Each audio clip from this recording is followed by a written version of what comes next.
When did analytics become a bad word here in sports? I don't know. For me, it's always been a good word. When I was playing at Stanford, we used it a ton on decision making, what mostly from a team tendency point of view. But I think what happened when early 2000s, when teams started changing how they approached the decision making process, and we're using what has been popularized from the hitting game of football, which is based off of a lot of the hitting game of baseball, where we're able to find that field position can contribute a lot to what you're likely to do next or predict out the future scenarios and how much harder it is to play from inside your own five. And, you know, with the dawn of football, 3 points, 2 field goal possessions is actually worse than 1 touchdown possession with the 7 points.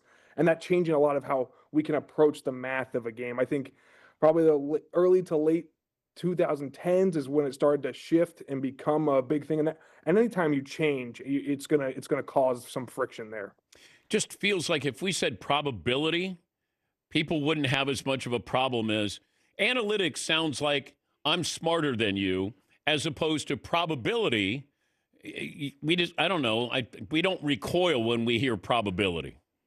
You're hitting the nail on the head. And a large part of the decision making process in analytics, as you say, is the conversion probability, right? And that 4th-and-1, the next gen stats model had it 65% to convert. But when you look at it from a run versus pass scenario, it was 70% on the run and 55% on the pass. And they choose to call a pass play, right? So it's changing the math based on the play call. And I think that's what's hard when you have these public models like the next gen stats model or different models that can often come up with different solutions. You're never going to have all the information that the team has. But what these models can do is help inform how should you game plan. When I used to consult with teams, I would say, just like you have a 3rd-down period, you should start thinking about having a 4th-down period and new play designs. Things like the tush push come out of it. At Stanford, we had a 95% conversion rate on short yardage. One, I moved the ball forward 1.5 yards typically until Notre Dame found out. And then on the other side of it was we had a unique play design. It looked a lot like the tush push. We call it 64 lead dive. And when you're running behind David DeCastro and handing the ball off to guys like Stephon Taylor, it's going to convert. And so it changes the math and the conversion probability. And you need to focus on mostly, hey, here's a guiding principle on how you should approach 4th-down. But the conversion probability is so important. And when I would consult with teams, it was all about conversion probability is not real. It's what's happened before in the similar situations. It's how confident are you in your play call in that scenario. Yeah, but I'm trying to understand this, Sam, that the game is fluid. Can I upgrade my analytics during a game that's going to factor in their defensive line is better than we thought? The wind is whipping up. The weather is coming in. You already are factoring in Jarrett Stidham into this equation before the game, but how do you upgrade during a game? That's a big part of what teams do. So the teams you'll often hear people go buy the book. Well, they actually print out a book based on what they think the game will be like and what scenario they're in to help guide their decision. And you look old school with the slide rule, looking for the situation, go, okay, coach, if we get to 4th-and-2 or less here, we should go for it. He says that typically the analytics expert, him or her, will say that on around the 1st down, once they cross the 50 in special scenarios, maybe sometimes in their own territory. And they're giving that feedback on 1st down so that you know what to do on 4th down. And so what happens with the update is if you predicted this to be a shootout and no one's moving the ball, kind of got to start going off a feel there, right? Or if you've entered a scenario 4th-and-4 and you've already used all your really good 4th-and-4 plays and they have a beat on what you're doing on 4th-and-4, that might change your confidence in your conversion probability in those scenarios. And ultimately in these 4th-ones, and you're going to get models telling you to go for it, you really need to have the QB sneak involved because that changes the math so much. That if you QB sneak on 4th-and-1, it has a conversion probability in league-wide around 72%. We know the tush push and Josh Allen is different and better. If you don't, even if you run the ball, it's still around a 54% conversion prob. So it changes the math based on that play design. So if those plays aren't working and you have to move off of it, it's just as valuable as the weather changing or, hey, we expected something out of this Drake May offense that they're not performing that way. It might change our decision-making. But if I have analytics and you have analytics, chances are they're going to sync up. I know what you're doing and you know what I'm doing. Don't they cancel each other out? No, because of how valuable field position is. And it's why we're seeing lower scoring games, shorter games, fewer drives. When I did the rule book at the XFL, it was 12 and a half drives per game. It's down to 11 drives per game. That might seem a lot, but that's one fewer scoring opportunity because we're having longer drives and you're starting in different field position spots. As good as the dynamic kickoff is helping teams start closer, failed 4th-down conversion inside the 5, you don't see those points on the scoreboard, but when you look at the expected points, teams score only probably 3% of the time when they start inside their own 5-yard line. So it changes. Oh, okay, now you're likely to get the ball back in scoring position. And that's what's going through the mind of Sean Payton because, hey, even if I don't fail here, my defense is playing great. I'll still likely get the ball back on my own 40, which is a great spot to start. Okay, that's fair. What would you have done in the moment? What did you say in the moment on the 4th-and-1 call by the Broncos? Well, I was on a plane to London. That's where I'm doing this call from right now. We started our innovation process. So I was on Gamecast. Couldn't get the game streaming. But I probably go for it there. It depends on the game plan. Jared Stidham, they felt confident in his running ability. I hate that call, though, Sam. I hate it, too. I would rather him have a zone read or something.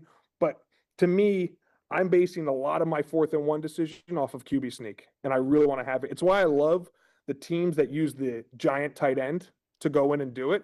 Because you're not contingent on the quarterback or putting the quarterback in danger to do it. An A.J. Barner, a Connor Hayward, those scenarios I would probably lean on. And one of the beautiful things about Next Gen Stats is we actually see where the ball actually was. On TV, you're just going to see it says 4th-and-1. There's actually 4th-and-1 plus 4 or 1.4 yards. So because we're in that it's not an integer, it's not a solid number on every time to go for it. That's probably why they wanted to call the bootleg. But I also don't like the call.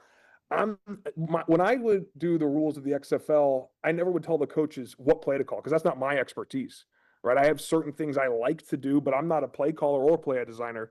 And so I'm going to lean on Sean Payton for what he wants to do, but he probably doesn't love the call either right now. No, I don't think he does.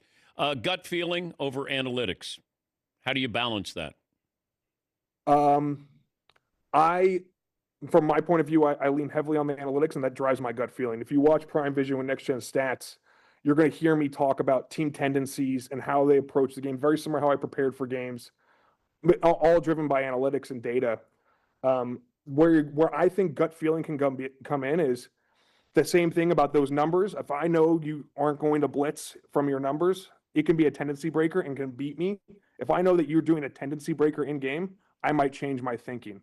So I always the Patriots did something different, though, because you had 2 linemen who came right through on that play, and the defensive back could have had an interception. So they completely knew what was going on here. Exactly, and that's where they're lining up in a unique formation, stop the sneak, as well as give a tougher read to the quarterback. And I think that's where first half timeouts, I don't really have too much. I'm not holding on to them as much as I am for the second half timeout. So if you see something funky, we talk about that all the time at Prime. It's like when we have our red orb show up and something funky's going on, like, hey, chill out a little bit. Let's take a breather before you just really dive in. How much do you factor in the pressure of the game that regular season's one thing, playoff game, and now Super Bowl Sunday? What happens in football is so much of the game is hinged on about 6 plays. We have 130 scrimmage plays per game, about 180 plays total, and 6 plays may decide the game. Just like being at the poker table, you can win over time playing small hands, but you get rich playing the big hands. You could also bust. And I think there's certain teams, if I'm a much better team and I feel much better in my confidence, I'm going to be probably less likely to run more dangerous plays versus if I'm the underdog in that scenario, I'm probably going to hedge higher on putting all my chips on the table. Did you play for Jim Harbaugh? I played 3 years for Jim and 2 years for Coach Shaw, David Shaw. Okay. Harbaugh buy into analytics? Depends. Tendencies, very much driven by it. So at Stanford, we had under Greg Roman, he started this, was the kill and alert system. And it was all based on team tendencies. And it all depended on what he thought his team could do great. We had Vic Fangio calling plays for us. Just think about that. Oh, wow. Stanford football team, like Vic calling plays. You had Andrew Luck. There's a funny meme from one of the message boards saying Sam Schwartzstein was only non-millionaire from that offense. So, still true. And I think, that was a big focus on what they wanted to do, but we also had a stellar defense. And so he's bought in on anything that'll help him win. And I think that's the big thing with him. And Coach Shaw is a very similar way. People would hate when Coach Shaw would punt from opponent territory, but hey, we won the Rose Bowl, something Jim never did, so it was a big deal for how do I play to my team's strengths.